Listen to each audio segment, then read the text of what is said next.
안녕하십니까, 블리시입니다. 네, 저희가 오늘은 바이오플러스에 대해서 한번 공부를 해보도록 하겠습니다. 바이오플러스의 이제 주요 키워드는 MDM, 해외 진출, 고성장, 기술력 이렇게 네 가지 키워드로 저희가 잡았었고요. 신호등은 보시는 바와 같습니다. 재료가 저희가 이제 초록색을 준 이유가 최근 약간 트렌드랑 많이 부합하는 기업이라는 생각이 많이 들었기 때문이에요. 나머지는 저희가 하나씩 살펴보면서 보도록 하겠습니다. 일단 바이오플러스는 주로 히알루론산을 주재료로 하는 의료기기인 더말 필러, 그리고 유착방지제 등을 연구 개발, 판매하는 기업이고요. 그래서 필러와 유착방지제, 그리고 그 외에 비만 치료제 등을 파이프라인으로 갖고 있습니다. 그리고 이제 국내 영업 활성화를 위해서 최적화된 영업 조직 구축을 해서 직접 판매 영역을 강화하고 있죠. 원래는 대리점 판매를 이제 이런 기업들이 많이 하는데, 이렇게 직접 판매를 하면 좋은 점이 아무래도 더 높은 마진율을 기록할 수 있다라는 것도 좀 장점이라고 또 볼 수가 있을 것 같습니다. 대표자는 정영구가 되겠고, 그리고 이제 상장일은 2021년 9월 27일이라서 상장한 지는 그렇게 오래되지 않았습니다. 시가총액은 4,400억 정도, 그리고 신용비율이 6.13%로 좀 높은 편에 속한다고 볼 수 있을 것 같습니다. 그래서 이 높은 신용비율이 현재 이 회사의 주가 상승을 좀 가로막는 좀 장애물이 될 수도 있다라고 일부 생각이 들기도 합니다. 주요 주주 현황을 보시면 정영규 외 4인이 30%의 지분을, 이혜영 외 2인이 5.97%의 지분을 들고 있습니다. 바이오플러스 홈페이지를 보시면 이게 바이오플러스 홈페이지고요. 관련해서 이런 바이오 회사들 같은 경우에는 관련된 기술이나 그런 자신들의 제품 이런 걸 잘 설명해 놓은 게 홈페이지다 보니까 이 홈페이지 들어오셔서 자사만의 고유한 기술이나 자사의 제품에 대한 설명을 한번 꼭 보시기를 권유드립니다. 상장한 이후에 주요 이슈를 보시면 IPO 이후에 이제 바이오 투심이 악화되면서 약세를 지속했었고요. 그리고 PB2025 프로젝트, 그리고 BP2025 프로젝트랑 초전도체 논문 지원 업체 지분을 보유했다는 얘기에 따라서 일시적인 급등을 했던 이력이 있습니다. 최근 기사는 여기 있으니까 한번 쭉 보시면 좋을 것 같고요. 다음은 최대주주 얘기를 해볼까 합니다. 지배구조상을 봤을 때 이 이혜영 씨가 5%의 지분을 들고 있는데 누군가에 대해서는 많이들 궁금하실 것 같아요. 최대주주랑 어떤 관계일까 라고 제가 놓고 보면, 일단 대한미용외과학회 이사장이고, 그리고 동사의 초창기 임원입니다. 그래서 그렇다 보니까 이 회사의 지분을 들고 있다라고 볼 수 있습니다. 그래서 이렇게 두 개의 지분을 합쳐서 그래도 5지분으로 봐줄 수 있을 거라 생각을 하고요. 약 35%의 자사주까지 합치면 40%가 넘는 이제 지분을 갖고 있기 때문에 그래도 경영권 방어에는 전혀 문제가 없고, 아마 그리고 최대주주가 적당한 지분을 가지고 있기 때문에 이런 부분은 최대주주도 이제 열심히 또 사업을 이끌어갈 또 동기가 되지 않나라고 생각을 합니다. 바이오플러스 계열사를 보시면 UB프로틴, 그리고 바이오플러스 DW, 바이오플러스 하이난, 이렇게 지금 세 가지 법인을 아래로 두고 있고요. 증권 발행 내용 보겠습니다. RCPS가 지금 예정되어 있습니다. 상한 전환 우산주라고 해가지고 결국 이것도 나중에 주식으로 오버행 이슈가 있을 수 있는 부분이고, 이제 린드먼 아시아라는 이제 투자 회사로 이거 아마 상장되어 있는 걸로 기억하는데, 상장된 중국 회사입니다. 근데 여기가 이제 중국 사업 시너지를 위해서 RCPS 증권 형태로 3자 매점 유상증자에 참여한 이력이 있습니다. 그렇다 보니까 이제 276만 3천 주가 지금 보호예수가 걸려 있고요. 이게 2023년 11월 6일부터 이제 반환이 가능해집니다. 그래서 이 부분에 대해서는 오버행 이슈가 있을 수 있다. 이 부분이 제가 일정상 놓고 봐야 될 것 같네요. 그래서 11월 달 조심을 해야 될 것 같습니다. 그 외에 이익 훼손 이슈나 법률 이슈는 크게 없다라고 볼 수 있겠네요. 다음은 재료입니다. 일단 이 회사의 자체 기술을 적용해가지고 제품을 생산해서 캐시카우 역할을 하고 있는 게 일단 있다라고 볼 수 있는데요. 이 MDM 테크놀로지라는 기술을 이용을 해서요. 밑에서 보시면 사용 목적에 따라서 점탄성 조절, 몰딩력이 탁월한 바이오플러스만의 자체 기술이다 라고 되어 있습니다. 이걸 통해서 HA 필러, 그리고 유착방지제, 관절 조직 수복제, 방광조직소복제 등을 만들고 있고요. 그 중에서도 HA 필러가 전체 매출의 약 75에서 80%를 차지하는 주력 제품이다 라고 볼 수 있습니다. MDN 기술이 궁금하시면 여기 바이오플러스 홈페이지에 들어오셔서 이렇게 보시면 되고, 이 MDN 기술 안에서도 MBMT, DMCT, DMAP 이렇게 지금 세 가지로 나뉠 수가 있습니다. 관련해서도 제조 방식에 따라서 어떻게 나뉘는지, 사용 목적에 따라서 어떻게 바뀌는지 이렇게 나와 있고요. 각각 그 방금 말씀드렸던 세 가지에 대한 얘기가 있으니까 한번 쭉 살펴보시기를 바랍니다. 그리고 제품으로 넘어와서 그럼 MDN 필러가 어떤 거고, 여기서 나와 있죠. 뭐 사용 방법이라던가 지금 한국에서 어디서 팔고 있는지 그런 부분도 이제 나와 있으니까 이걸 참고하시면 좋을 것 같고요. 그리고 그 외 펩타이드 융합 기술을 보유하고 있다 라고 되어 있는데, 여기 밑에 이제 설명글을 보시면 단백질 재조합을 통해서 단백질 유지 기간을 향상시키는 기술이라고 되어 있습니다. 그래서 이걸 통해서 단백질 유지 기간을 향상시키는 기술이니까 당연히 우리 피부에 있는 단백질을 그대로 꽉 잡아주겠죠. 그렇다 보니까 이제 안면 주름 개선 혹은 GLP-1 유사체 방광기를 증가시켜서 체중 감소 효과를 나는 비만 치료제, 그리고 아토피 치료제 등으로도 응용이 가능하다라고 볼 수 있습니다. 그래서 이제 여기서 이 비만 치료제 이런 거 같은 경우에는 시장에서 한번 주목을 받을 수 있는 요인이지 않나라고 생각을 하고요. 그 외에 이런 필러 이런 쪽도 아마 피부 미용 쪽으로 해서 부각을 받을 수 있는 재료다라고 볼 수 있습니다.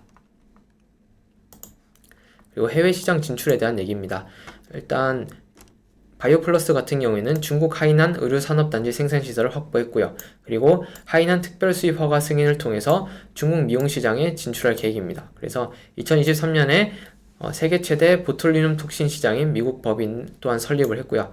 관련해서 또 톡신 사업도 신사업으로 착수할 계획입니다. 그래서 중국과 미국에 골고루 지금 진출할 계획에 있다라는 게 또 긍정적인 부분이고, 여기서 이제 해외 수출 매출액이 찍히면 그것도 시장에서 또 많은 긍정적인 재료로 작용을 할 수 있습니다.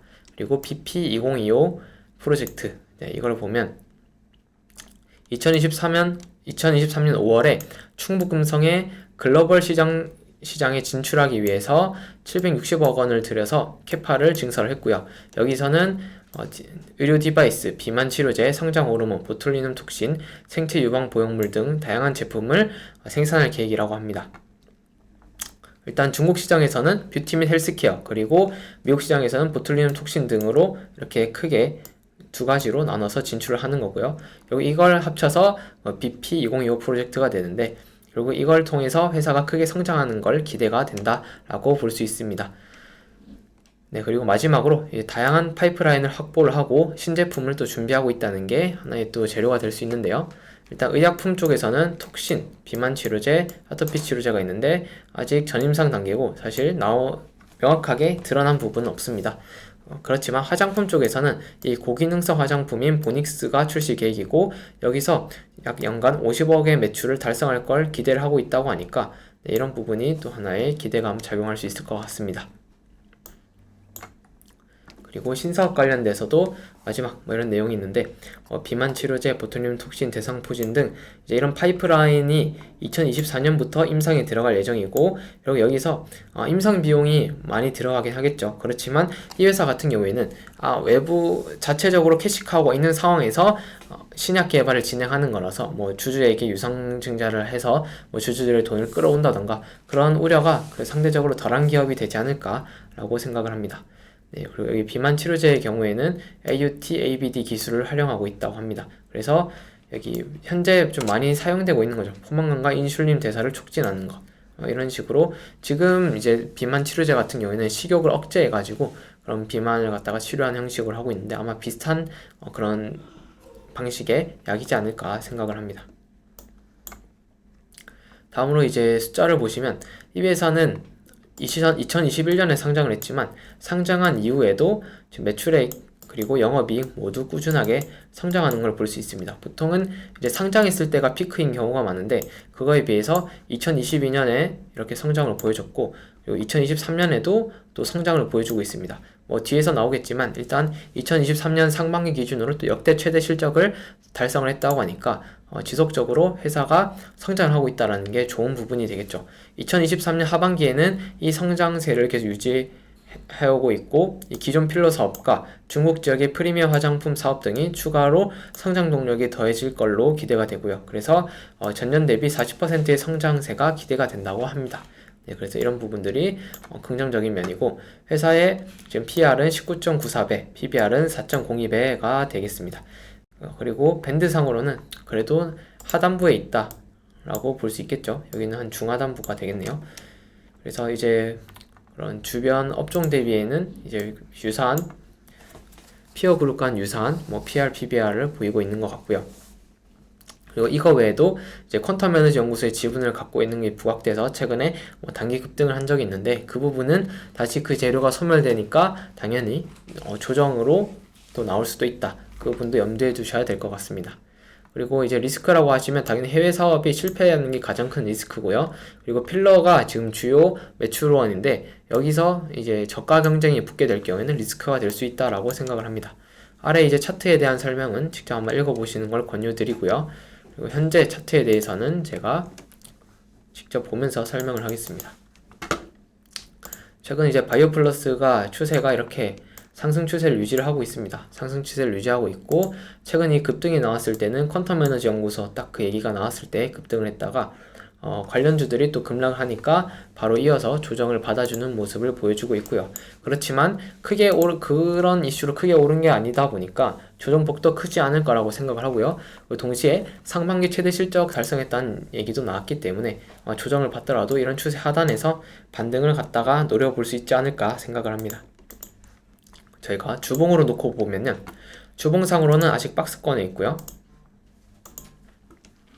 그렇기 때문에 이 박스권을 돌파하는 시점을 봐야 될 것 같습니다. 개인적으로는 이제 회사가 성장하고 있지만 오버행 우려가 있기 때문에 이런 오버행 우려를 다 극복을 하고 나서 올해 한 11월 이후부터 해서 회사가 더 좋아질 수 있지 않을까라는 기대감을 좀 갖고 볼 수 있을 것 같습니다. 네, 그리고 최근 이제 반기 보고서 뭐 이런 신탁 계약 보고서 보면 일단 8월 9일에 나온 최근 공시 한번 살펴보겠습니다. 여기서는 신탁 계약 취득을 통해서 자사주 신탁을 했고요. 50억 규모를 했습니다. 그래서 여기에 자사주를 갖다가 이제 운영 전문가에 맡겨서 자사주를 이제 일임을 한 거고요. 이제 뭐 크게 영향이 있을 건 아니지만 이런 식으로 자사주 신탁을 통해서 자사주를 갖다가 더 매입을 해달라고 하면 그 부분은 그래도 괜찮은 부분이 되지 않을까 싶고요. 그리고 반기 보고서에서 보시면 이제 HA 필러가 여전히 주력 상품으로 차지하고 있다라고 지금 나와 있는 모습을 볼 수 있을 것 같습니다. 여기 보시는 것처럼 그 외에 이제 메디컬 디바이스가 9%, 그리고 기타 이제 5.6%인데 이런 부분 이외에 또 상품이 10.6% 차지를 하고 있죠. 이게 2022년도고 2023년 반기에서는 또 현재 비슷한 흐름을 보여주고 있습니다.